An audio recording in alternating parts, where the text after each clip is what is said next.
తెలంగాణలో సంచలనం సృష్టించిన ఫోన్ ట్యాపింగ్ కేసులో కీలక పరిణామం చోటు చేసుకుంది. బీఆర్ఎస్ నేత మాజీ మంత్రి హరీష్ రావుకు సిట్ నోటీసులు జారీ చేసింది. ఉదయం 11 గంటలకు జూబ్లీహిల్స్ పిఎస్లో విచారణకు హాజరు కావాలని ఆదేశించింది. బీఆర్ఎస్ కీలక నేత మాజీ మంత్రి హరీష్ రావును సాక్షిగా పరిగణిస్తూ సిఆర్పిసిలోని సెక్షన్ 160 కింద నోటీసులు ఇచ్చింది. అంటే ఇప్పటికే తెలంగాణ భవన్ అంటే హరీష్ రావు ఇప్పటివరకు మాట్లాడడం జరిగింది. తన నివాసం నుంచి కుట్రపూరితంగా వ్యవహరిస్తున్నారు.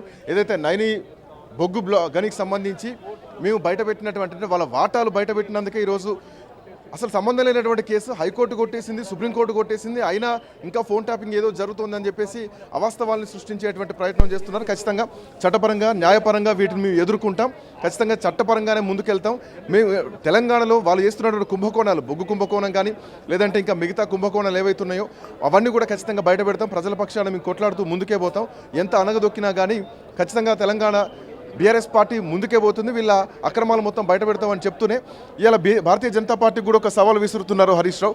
సో వీళ్ళు అంటే కిషన్ రెడ్డికి లేఖ రాస్తామని చెప్పేసి ఇప్పటివరకు హరీష్ రావు చెప్పడం జరిగింది. దీనిపైన ఖచ్చితంగా సిబిఐ విచారణకు బీజేపీ కూడా పట్టుబట్టాలని చెప్పేసి. సో ఎట్లాంటి పరిణామాలు ఉండబోతున్నాయి. మనతో పాటు వివేకానంద గౌడ్ గారు ఉన్నారు. వివేకానంద గౌడ్ గారు, సో వైపు ఇప్పుడే హరీష్ రావు మాట్లాడడం జరిగింది. బీజేపీని కూడా మేము ప్రశ్నిస్తాం, కిషన్ రెడ్డికి మేము లేఖ రాస్తాం. కేవలం నిన్న ఏదైతే నైని బొగ్గు గనికి సంబంధించినటువంటి ఆ వాటాల విషయంలో వాళ్ళ పంచాయతీని బయటపెట్టినందుకే ఈరోజు నోటీసులు ఇస్తున్నారు. అసలు ఇది అసలు పనికిరాని కేసు. హైకోర్టు కొట్టేసింది, సుప్రీంకోర్టు కొట్టేసింది. అయినా కుట్రపూరితంగా వ్యవహరిస్తున్నారని చెప్పేసి హరీష్ రావు మాట్లాడుతున్నారు. ఏం జరుగుతోంది తెలంగాణలో, ఏం జరగబోతోంది? ఈరోజు స్పష్టంగా మేము ఒకటే ఆధారాలతో పాటు నిన్న 11 గంటకి మేము మా పార్టీ ఉపనాయకుడు హరీష్ రావు గారు బయటపెట్టడం జరిగింది. ఒక నైని బొగ్గు గని క్యాన్సలేషన్ కాదు, మిగతా 6 గనులలో కూడా అవకతవకలు జరిగినాయి. దాంట్లో ముఖ్యమంత్రి రేవంత్ రెడ్డి గారు స్వయాన సొంత బామ్మడిది సృజన్ రెడ్డి గారి పాత్ర ఉన్నది. వారికి చెందిన కంపెనీ కూడా 7 నుంచి 10% ఎక్సెస్ రేట్లో వారికి కాంట్రాక్ట్ వచ్చింది. కాబట్టి దీంట్లో క్లియర్గా అవకతవకలు కనపడతా ఉన్నాయి, అవినీతి కనపడతా ఉంది, మొత్తం కూడా పెద్ద స్కామ్ కనపడతా ఉంది. ఈ యొక్క సింగరేణి సంస్థలో కేంద్రానికి కూడా 49% వాటా ఉన్నది. కాబట్టి బొగ్గు గనుల శాఖ మంత్రిగా కూడా కేంద్రంలో మన రాష్ట్రానికి చెందినటువంటి పెద్దలు మన కిషన్ రెడ్డి గారే ఉన్నారు. కాబట్టి వారు కూడా బాధ్యత ఉంటుంది, వారు కూడా సమానం చెప్పాల్సిన అవసరం ఉంటుంది. కాబట్టి వారిని కూడా ప్రశ్నించినాము. తప్పకుండా 24 గంటలు కావస్తుంది, దాదాపు అక్కడి నుంచి సమాధానం రాలేదు ఇంకా. కాబట్టి బీజేపీ కాంగ్రెస్ కుమ్ముకైంది, కుమ్ముకు రాజకీయాలు రాష్ట్రంలో సాగుతున్నాయి అని చెప్పడానికి ఒక ఉదాహరణ మాత్రమే ఇది అని చెప్పుకోవచ్చు. వారికి బయటికి రాకపోతే తేటతెల్లం అయిపోతుంది, ప్రజాక్షేత్రంలో నిజమవుతుంది. కాబట్టి దానికి సమానం చెప్పాల్సిన అవసరం బాధ్యత గలటువంటి కేంద్ర మంత్రి కిషన్ రెడ్డి గారి పైన ఉందని చెప్పేసి ఈ సందర్భంగా మనం చేస్తూ ఉన్నాం.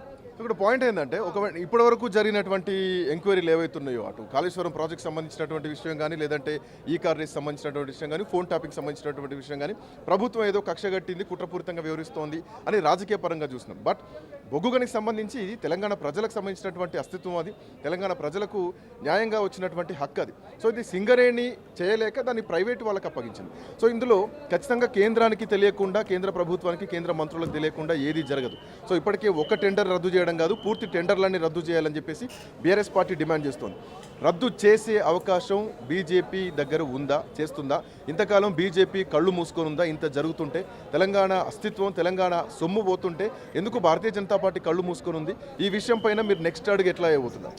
దీనిపైన మేము చాలా క్లియర్గా చెప్తా ఉన్నాం. ఇప్పటికే అంటే మనం నిన్ననే దీని అంతా కూడా బయట పెట్టినాం. ఇప్పటికీ వారికి అనుసరణలో జరుగుతుందా, వారికి తెలుగు జరుగుతుందో చెప్పాల్సిన అవసరం వారిపైన ఉన్నది. రెండోది ఆధారాలతో పాటు చెప్పినాం. మూడోది సైట్ విజిట్ సర్టిఫికేట్ అనేది యావత్ భారతదేశంలో కోల్ మన మన మన నేషనల్ కోల్ అంటే వాళ్ళ పాలసీలు కూడా లేదు, జాతీయ స్థాయిలో కూడా లేదు.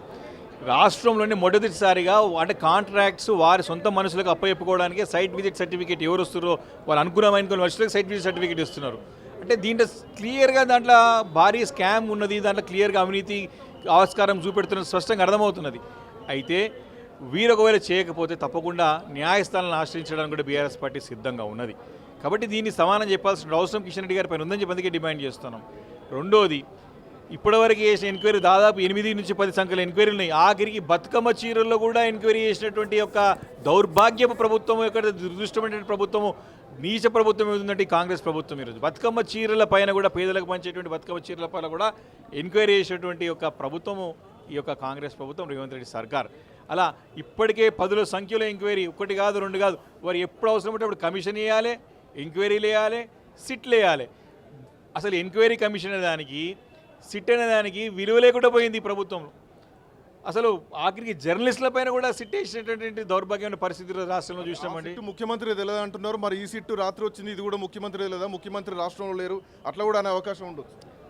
సిట్ ఏసిడ్ అనేది ముఖ్యమంత్రి రేవంత్ రెడ్డి గారు తెలియదంటే ముఖ్యమంత్రి గారు ఘోరంగా విఫలమైనట్టు. ముఖ్యమంత్రి గారి దగ్గరనే హోంశాఖ ఉన్నది, ఆయన ఇమ్మీడియట్గా రాజీనామా చేయాలి, చెంపలేసుకోవాలి, తప్పైపోయిందని చెప్పాలి. సిట్కి నాకు సంబంధం లేదు, నాకు తెలియకుండా అయిందంటే మాత్రం రాష్ట్రంలో ఏ రకమైన పరిపాలన సాగుతుందో స్పష్టంగా అర్థం చేసుకోవచ్చు.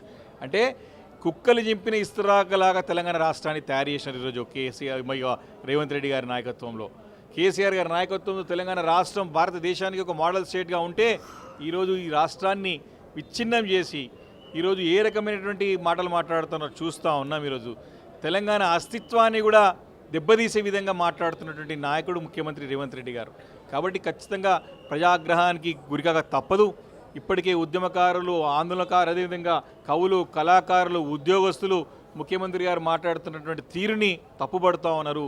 తెలంగాణ అస్తిత్వానికే దెబ్బతీసే విధంగా, తెలంగాణ రాష్ట్ర ఏర్పాటే తప్పని విధంగా మాట్లాడేటువంటి సందర్భాలు అనేకం చూస్తూ ఉన్నాం. కాబట్టి ముందు నుంచి కూడా ఒక అరాచక శక్తి ఉన్నటువంటి ఇక రేవంత్ రెడ్డి గారు తప్పకుండా తన పదవి వచ్చిన తర్వాత కూడా ఇంకా విచ్ఛిన్నకర శక్తిగా ఏర్పడి తెలంగాణ అస్తిత్వాన్ని కూడా దెబ్బతీసే విధంగా ప్రయత్నం చేస్తూ ఉన్నాడు. తెలంగాణ తల్లి నుంచి బతుకమ్మను వేరు చేస్తాడు. ఒకటి కాదు, రెండు కాదు, అసలు ఇంత చక్కటి ఉన్నటువంటి రాష్ట్రంలో మంచి వాతావరణం చెడగొడతాడు. కాబట్టి ఇవన్నీ కూడా ప్రజలు గమనిస్తూ ఉన్నారు. తప్పకుండా మేము ఈ పెద్ద ఎత్తున పోరాటాలు తప్పవు. ఇలాంటి ఎన్ని అన్యాయాలు, అక్రమాలు, అవినీతి జరిగినా తప్పకుండా బయటపెడతాం. ఎన్ని అక్రమ కేసులు పెట్టినా భయపడమని చెప్పి సందర్భంగా మనం చేస్తాం. తెలంగాణలో ఏం జరగబోతుందో, ఒక విధ్వంసకరమైనటువంటి తెలంగాణ రాబోతోందా? ముఖ్యమంత్రి మాటలు చూస్తుంటే, లేదంటే ఆయన చేస్తున్నటువంటి ఆరోపణలు చూస్తుంటే అదే కనిపిస్తుంది. గత ప్రభుత్వం విచారణలంటూ ఈ ప్రభుత్వం ముందుకెళ్తోంది. ఈ ప్రభుత్వం అవినీతి, అక్రమాలు చేస్తోందంటూ, కుంభకోణాలు చేస్తుందంటూ ప్రతిపక్ష పార్టీ మీరంటున్నారు. ఇంకోవైపు తెలంగాణ అంటే బీఆర్ఎస్ పార్టీ దిమ్మెలన్నీ, గద్దెలన్నీ గూల్చేయండి అని చెప్పేసి తెలంగాణ వ్యాప్తంగా కూడా ఆయన ఒక రకంగా ఇండైరెక్ట్గా పిలుపునిస్తున్నారు. ఎట్లా చూస్తున్నారు ఈ పాయింట్? బీఆర్ఎస్ పార్టీ మనుగడ ఉంటుందా? ఎట్లా కొట్లాడబోతుంది? ఈ రాష్ట్రం అనేది పిచ్చోని చేతిలో రాయలేక అయిపోయింది. హైదరాబాద్ని విడగొడతా అంటాడు, జిల్లాలంతా అయిపోయిన తర్వాత జిల్లాలట కాదంటాడు. వచ్చి నుంచి మార్పు అంటే తెలంగాణ తల్లిని మారుస్తా అంటాడు, టీజీ చేస్తా అంటాడు. అరే నువ్వు చేయాల్సిన పని చేయరా నాయన అంటే అడ్డమైన పనులను చేసుకుంటూ కూర్చొని ప్రజలు ఇబ్బంది పెట్టే పని చేస్తూ ఉంటాడు. కాబట్టి బాధ్యత గల వ్యక్తి మాట్లాడిన మాటలు మాట్లాడలేదు, ఆ పదవికిని కూడా దిగజార్చే విధంగా వ్యవహరిస్తూ ఉన్నాడు. కాబట్టి ఒకటే మాటలు చెప్పాలంటే రాష్ట్రం ఈరోజు పిచ్చోని చేతిలో రాయిలాగా మారింది. ప్రజలు చెంపలేసుకుంటున్నారు, బాధపడుతున్నారు, అనవసరంగా కాంగ్రెస్ పార్టీకి ఓటేసి తప్పు చేసినామనే భావనలు ఉన్నారు. మామూలు యూరియా లేని పరిస్థితి ఉన్నది. ఈరోజు పదుల సంఖ్యలో విచారణలు మేము 2 సంవత్సరాల నుంచి వేచి చూస్తున్నాం. మేము ఇక్కడ కూడా మా నాయకుడైతే ప్రజల పబ్లిక్ పాయింట్ ఆఫ్ వ్యూ, ప్రజల సమస్యలు మాట్లాడుతున్న తర్వాత వ్యక్తిగతంగా మేము కేసులు ఎదుర్కొంటున్నాం. వ్యక్తిగతంగా ఎన్ని బాధలు పెట్టినా, ఎన్ని ఇబ్బందులు పెట్టినా, ఎన్ని అక్రమ కేసులు పెట్టినా న్యాయస్థానాల ద్వారా ఎదుర్కొంటున్నాం. కానీ ప్రజలు ఎదుర్కొనే సమస్యలు మాత్రం ప్రశ్నిస్తూనే ఉన్నాం. వారు ఇచ్చినటువంటి 6 గ్యారంటీలు, 420 హామీలు ఈరోజు ఎన్నో, ఒకటి కాదు, 2 కాదు కదా, అవన్నీ ప్రశ్నించేందుకే, వారు అవినీతి బయటపెట్టినందుకే వారు కోపంగా మా పైన ఇలా కక్ష సాధింపు చర్యలు తీసుకుంటారని చెప్పి తెలియజేస్తా ఉన్నాం. తప్పకుండా మేము ఫైట్ చేయడానికి సిద్ధంగా ఉన్నామని చెప్పి మనం చేస్తున్నాం.